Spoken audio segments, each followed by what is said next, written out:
Gue nggak yakin suatu tempat yang aman akan benar-benar aman. Bukit Mungkrang itu bukan gunung ekstrim. Ini jalur yang orang naik gitu pas subuh-subuh sampai puncak jam 8 pagi, terus turun lagi, sarapan di base camp. Dan orang tuh biasanya nyebutnya tektok, kayak naik turun sehari gitu nggak ngecamp. Yazid Ahmad Firdaus juga gitu. Dia berangkat jam setengah 7 pagi, jam 8 udah di puncak. Dan ini pendakian yang secara teori seharusnya kelar sebelum jam makan siang. Tapi dia ditemuin 24 hari kemudian dan lokasinya cuma 1,7 km dari titik terakhir dia kelihatan. Gua mau lo pikirin itu bentar. 1,7 km. Itu jarak yang orang bisa jalan kaki dalam let's say berapa? 20 menit.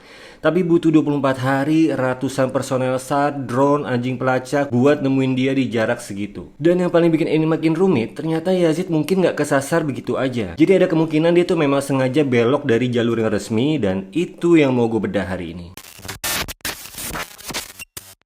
Yazid itu usia 26 tahun, dia tinggal di desa Gawanan, Colomadu, Karanganyar. Dari orang-orang yang kenal dia bukan cuma pendaki biasa. Dia dikenal sebagai trail runner, yaitu orang yang memang terbiasa gerak cepat di medan gunung. Bukan tipe yang jalan santai gitu sambil foto-foto. Dan hari itu dia berangkat sama 3 temennya, yaitu Salman, Cahya, sama Rian. Bukan pendakian besar, bukan ekspedisi, ini kayak pendakian normal gitu, yang biasanya orang lakuin ratusan kali tanpa mikir 2 kali. Dan menurut gue, itu justru yang bikin kasus ini berat buat dicerna, karena nggak ada yang salah di awal, nggak ada tanda bahaya, cuma 4 orang temen yang naik gunung kecil di hari Minggu, dan salah satunya orang yang udah jam terbangnya lumayan tinggi di medan kayak gini. Oke, jam setengah 7 pagi, tanggal 18 Januari 2026, Yazid, Salman, Cahya, sama Rian itu mulai jalan dari gerbang pendakian. Yazid, Salman, sama Cahya itu jalan lebih cepat, hampir setengah lari gitu, dan Rian itu jalan di belakang, jalannya tuh kayak agak lebih santai. Jam 8 pagi mereka nyampe puncak. Total perjalanan naik itu sekitar 1,5 jam. Jadi cukup cepat banget buat ukuran pendakian gunung. Dan habis itu mereka turun, dan disinilah titik yang kalau lo tanya SAR itu jadi titik paling krusial dari semua ini. Karena mereka kepisah di sekitar pos 3. Formasinya Salman di depan, Cahya di belakang, dan Yazid itu di posisi ketiga, dan Rian itu di paling belakang. Terus satu persatu itu mereka nyampe balik ke base camp. Salman, Cahya, dan Rian.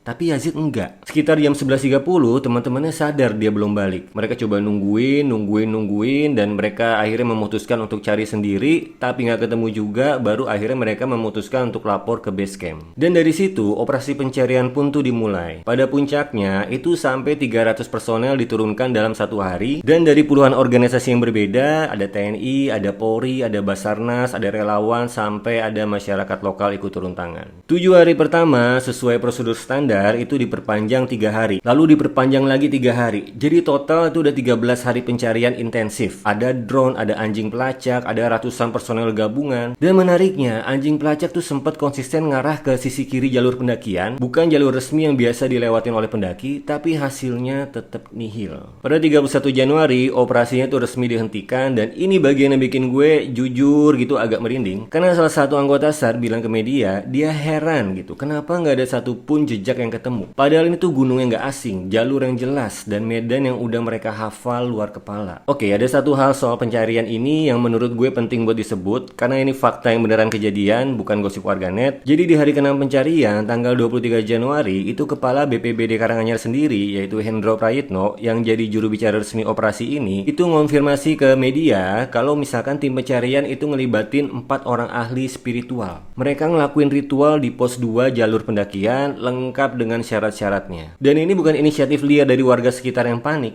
Ini keputusan yang diambil di tengah operasi SAR yang resmi, dikonfirmasi sama pejabat yang tiap hari update ke media sosial soal progres pencarian. Dan kalau lo tanya kenapa itu masuk akal buat dilakuin di sana, ternyata Bukit Mungkrang ini memang punya sejarah budaya yang cukup dalam buat masyarakat sekitar. Jadi menurut kepala dusun setempat, yaitu Amran Guaning Marzuki, dari cerita turun-temurun, Mungkrang itu dipercaya sebagai persinggahan para dewa. Bukan sekedar bukit buat foto-foto pendakian, buat warga lokal, ini kawasan yang dianggap tuh menyimpan kayak energi spiritual dan nilai sejarah yang mereka hormati turun-temurun. Tapi ini bagian yang menurut gue penting banget gitu buat digarisbawahin. Si kepala dusun sendiri waktu diwawancara soal ini, dengan jelas dia bilang, gue kutip ya, jadi katanya, bukan soal mistis atau tidak, tapi soal menghormati warisan leluhur. Dia bahkan dorong supaya kedepannya tuh ada ritual tahunan atau doa bersama di sana, tapi framingnya itu bukan gunung ini tuh nyulik orang. Framingnya lebih ke ini kawasan yang punya nilai, dan pendaki harus jaga sikap dan jaga tutur kata dan gak boleh arogan gitu. Jadi gue gak akan bilang ke lo bahwa ini yang nyebabin Yazid hilang. Karena bahkan orang yang paling dekat sama tradisi itu pun nggak bilang kayak gitu. Tapi gue juga nggak mau nutup-nutupin bagian ini karena ini bagian dari cerita yang beneran kejadian. Jadi 4 ahli spiritual, itu ritual resmi di tengah operasi SAR modern yang ada drone-nya dan anjing pelacak. Dua dunia itu yang ilmiah dan spiritual itu jalan bareng di pencarian ini, dan buat gue itu justru nunjukin seberapa putus asa dan seberapa niat semua orang buat nemuin Yazid. Jadi mereka nyoba segala cara yang mereka punya. Oke, dan sekarang itu bagian menurut gue paling ngebentuk cara kita ngeliat kasus ini. Karena awalnya tuh semua orang, termasuk gue, itu mikir Yazid tuh cuma kesasar gitu. Salah jalan pas turun, terus nyasar gitu loh. Tapi ternyata ada fakta yang lebih spesifik dari itu. Sekda Jawa Tengah, yang bernama Sumarno, yang kebetulan teman satu angkatan ayah Yazid waktu sama-sama kuliah di STAN dulu, itu ngobrol langsung sama bapaknya Yazid di tengah proses pencarian. Dan dari obrolan itu keluar fakta baru, yaitu Yazid sempat ngomongin rencana buat buka atau coba jalur pendakian yang baru di Bukit Mongkrang, bareng salah satu temennya. Dan Sugiarto, relawan Wanadri yang nanti jadi orang nemuin Yazid, punya analisis yang sejalan sama itu. Menurut dia, kemungkinan besar Yazid itu sebagai trail runner yang emang biasa eksplorasi medan, tuh coba motong rute atau nyoba jalur alternatif, dan mungkin tuh nyusurin ke arah aliran sungai yang ngarah ke desa Beruk di Jatiyoso. Dan ini nyambung sama fakta yang gue sebut tadi, yaitu anjing pelacak SAR yang konsisten ngarah ke sisi kiri jalur, bukan ke jalur resminya, dan itu ternyata bukan kebetulan. Jadi bayangin skenarionya, Yazid bukan orang yang gak becus baca medan. Dia keluar jalur dengan sengaja, mungkin penasaran, mungkin pengen ngetes rute baru buat komunitas pendakiannya. Tapi begitu dia masuk ke area yang namanya Tapak Naga, kawasan yang lembah dalam dengan vegetasi hebat dan medannya ekstrim, kabutnya turun dan jarak pandang tuh jadi tidak lebih dari 5 meter, itu kata Kepala Basarnas Surakarta sendiri. Dan begitu orientasi lo hilang di medan kayak gitu, itu ada fenomena yang namanya cliffing out. Lo terus jalan turun, ngikutin jalur air atau lembah, karena itu yang paling gampang secara insting gitu loh. Sampai akhirnya lo kejebak ke tebing yang gak bisa dipanjat balik. Ditambah kemungkinan hipotermia yang bikin otak makin susah mikir jernih. Jadi ini bukan cerita soal orang ceroboh yang salah jalan. Ini lebih ke kayak keputusan yang di atas kertas tuh masuk akal buat orang seberpengalaman dia, yang berubah jadi fatal begitu ketemu satu variabel yang gak bisa dia kontrol, yaitu cuaca.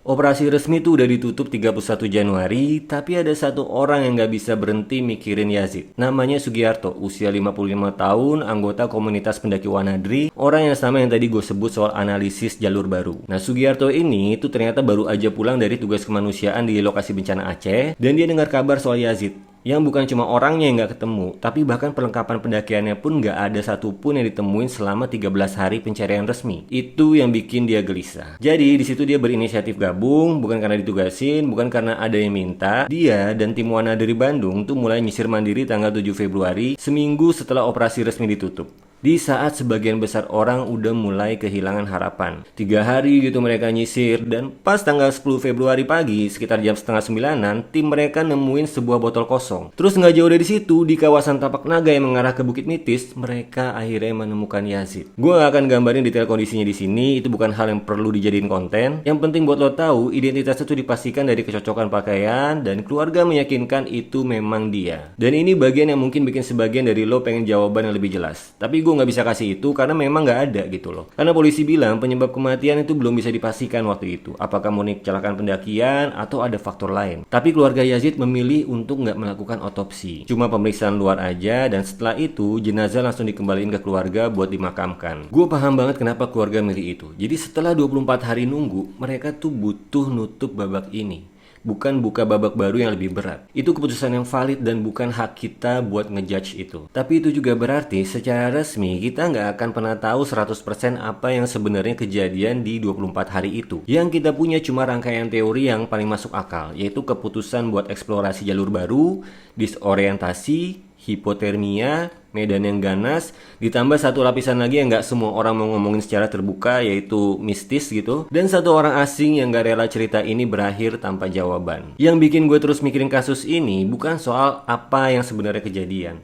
Itu bakal selalu jadi teori. Entah itu teori soal keputusan eksplorasi jalur baru, teori ilmiah soal hipotermia, atau teori yang lebih tua dari itu, soal gunung yang dipercaya jadi persinggahan para dewa.